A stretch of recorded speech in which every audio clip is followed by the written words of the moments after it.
Order! Order, I say!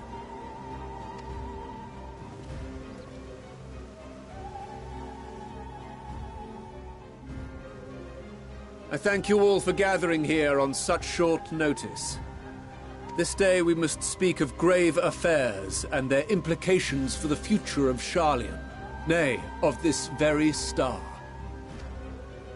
Said affairs concern all citizens, and so we have called for a public assembly.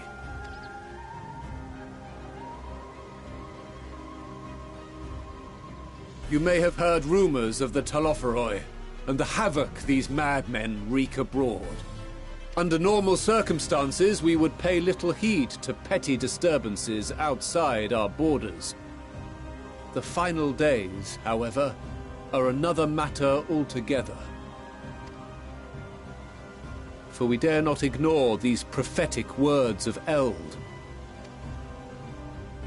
The End-Bearers will come, ushering chaos and calamity. The final days descend and devour the very star. I've never heard this prophecy. Is it true? Will all that really happen? Calm yourselves. The time has come to speak of the Forum's most sacred duties. But first...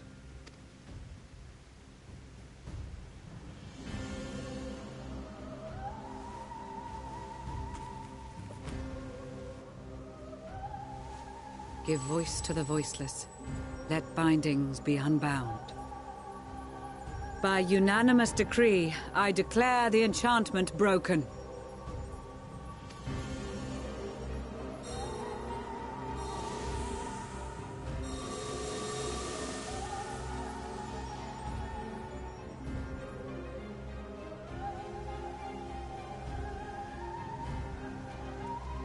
Master Leveilleur, if you would. Very well.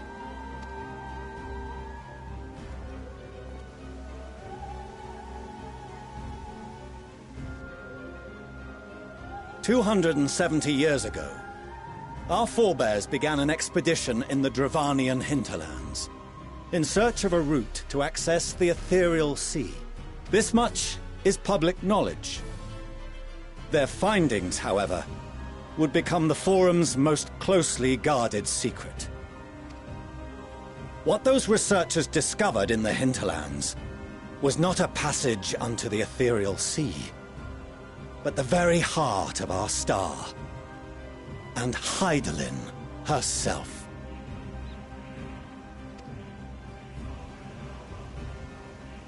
She spoke to them of a calamity that would extinguish all life, and of a means by which we might be spared.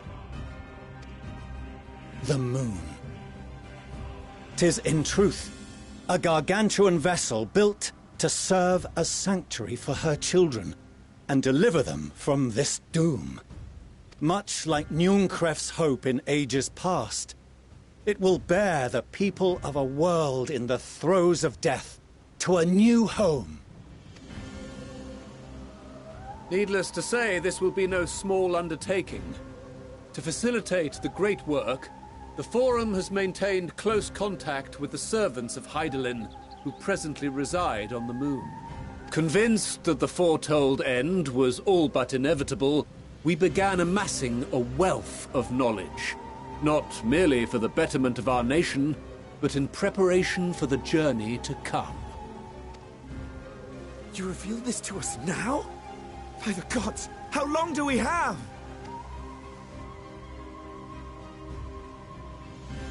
While we cannot say with certainty, we believe the hour to be nigh. We received a transmission from the moon suggesting as much not long ago. Which is why we must in earnest begin preparations for the great exodus. For his impressive contributions, and the leadership he demonstrated during our withdrawal from Dravania, we have elected Master Leveilleur to oversee this initiative.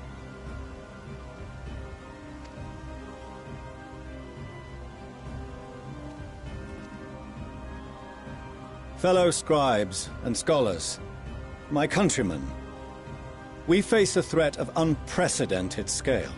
We must challenge the trials before us with composure and conviction if we are to find salvation. The wisdom of Sharlayan has ever been a shining beacon in the darkness. It is our solemn charge to see our heritage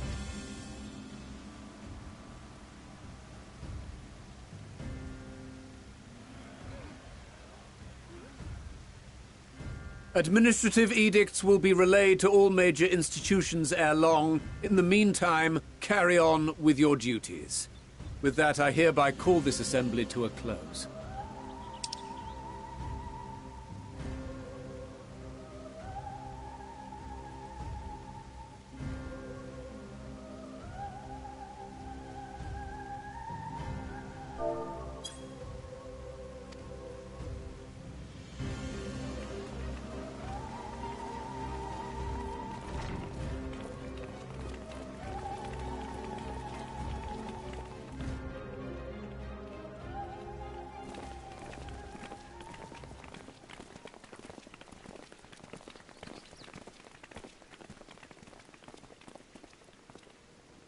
Do you remember what Mother told us when we visited home?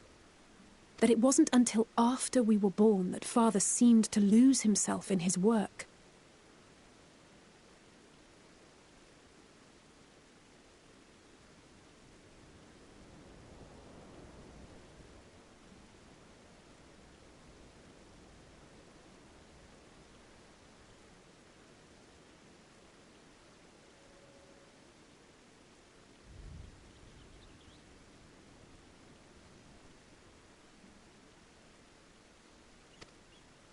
If that great work of his was the evacuation of this star, then...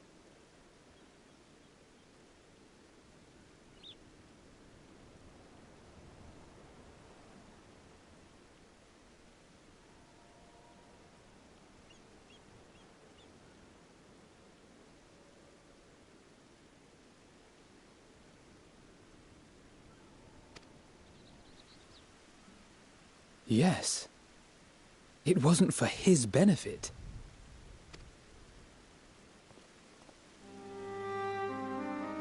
Would you mind waiting here a moment? I wish to speak with Father before we leave.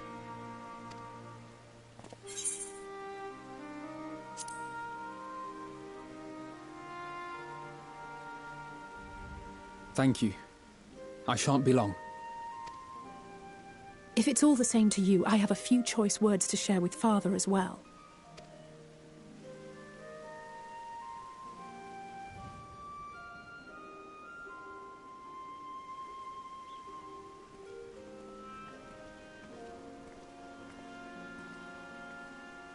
So, come to call us cowards and bid us join your fruitless battle against the inevitable. Nay, we do not object to the Forum's proposal. On the contrary, those who wish to flee have every right to do so. Urianger is cooperating with your associates on the moon to ensure that all is ready should evacuation be our only recourse. Then whatever your business, I suggest you be brief. Though we cannot boast the boundless wisdom of Sharlayan, we have first-hand knowledge of foreign cultures, and have conversed with no small number of peoples. These experiences have taught us fundamental truths that cannot be recorded in any tome, nor charted on any map. The beating heart of this planet is its people, many of whom would give anything, even their lives, to protect the lands they love. Many may choose to join you in the end. But what of those unwilling or unable, for whom escape will never be an option? What would you have them do? To ignore the plight of those one might conceivably save is not wisdom, Father. It is indolence.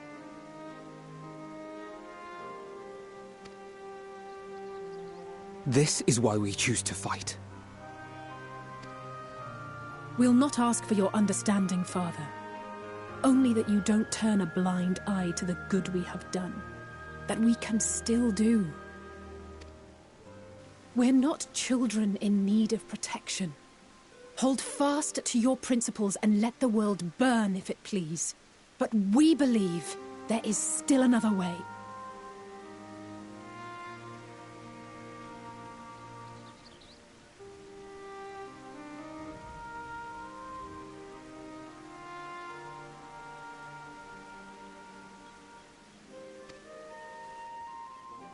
And if there is, we will find it. You see if we don't.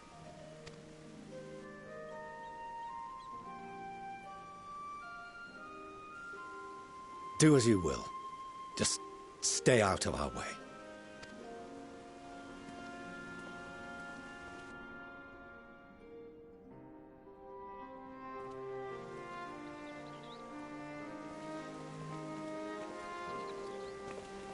Were he not so consumed with self-righteousness, he might tell you how proud he is of you both.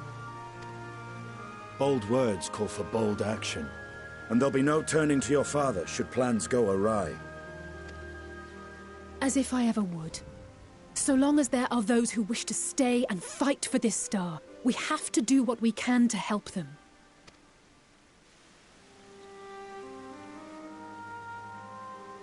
And if we're to do that, we'll need to be well rested. Wouldn't you agree? And having triumphed over what we once thought to be the source of all evil, I can think of no one in greater need of at least a dozen winks.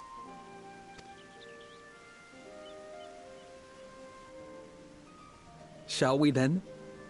To the Annex, to prepare for tomorrow.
Oh, apologies. I didn't mean to...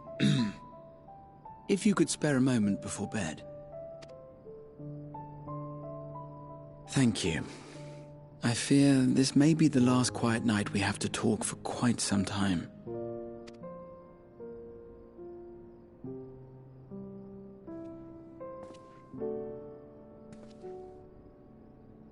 I am troubled of late. Unwarranted concerns, perhaps. I hope. Nevertheless, I feel compelled to share them with you. Though you have bested your enemies thus far, Xenos and even Zodiac, your victories have come at a considerable cost to yourself. No one is without their limits, and you are no exception. I worry the added weight of the final days will prove more than you can bear.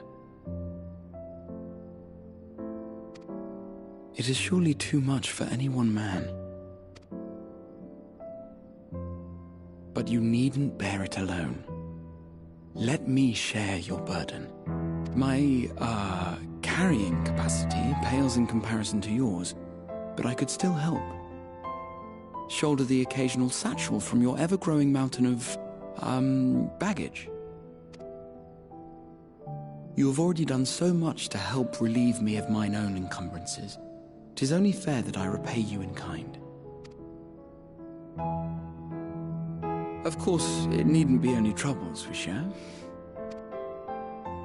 Moments of joy may seem few and far between now, but there will come a time when we look back fondly on this journey. The inquiry at the Forum, our march through the snows of Garlemald, our impromptu dinner in this very room. All of it. And that is to say nothing of the journeys yet to come. To the ends of the world and beyond.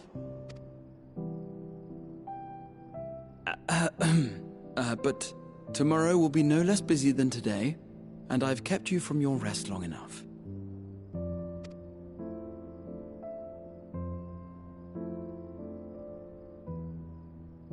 Sleep well, my friend.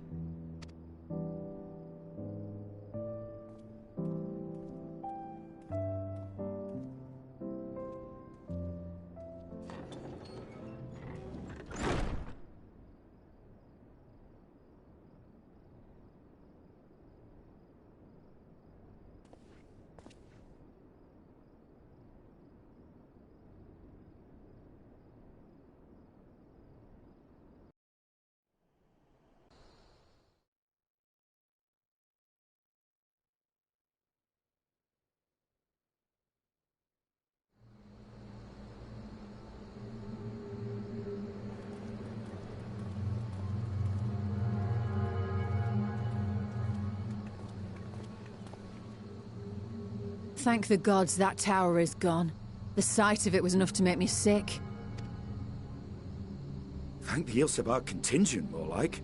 Word is, they fought their way into Garlemald and toppled the bloody thing themselves. Not just the one, neither. All the towers have up and vanished. Aye, I heard the same. Commander Aldin and his troops helped keep casualties to a minimum, too. But is it true? They brought back tempered Garlean soldiers? As Commander Aldin tells it, they've a treatment for that now. But don't you worry. Cured or not, they've no plans to bring them into the city proper. I see. Well, that's a relief then. I know we've brothers and sisters among the lot, but I can't say I'm eager to welcome them home.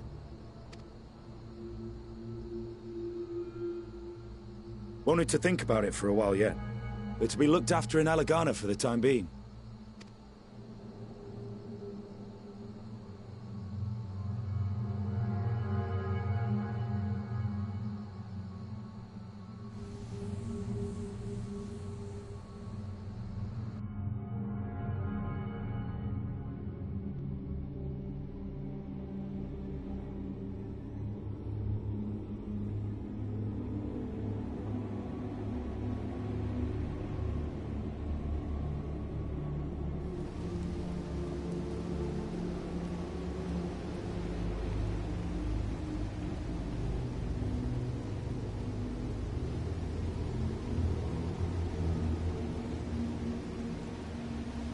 Another day, another commission of paramount importance. Well, what have we here?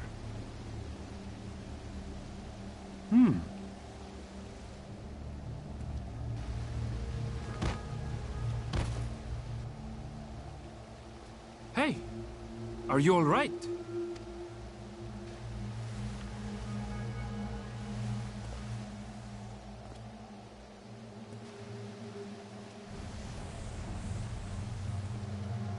Was that? No. The shadows play tricks, nothing more.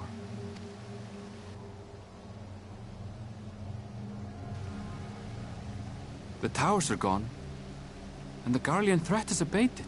And yet, why does it feel as though it's about to get much, much worse?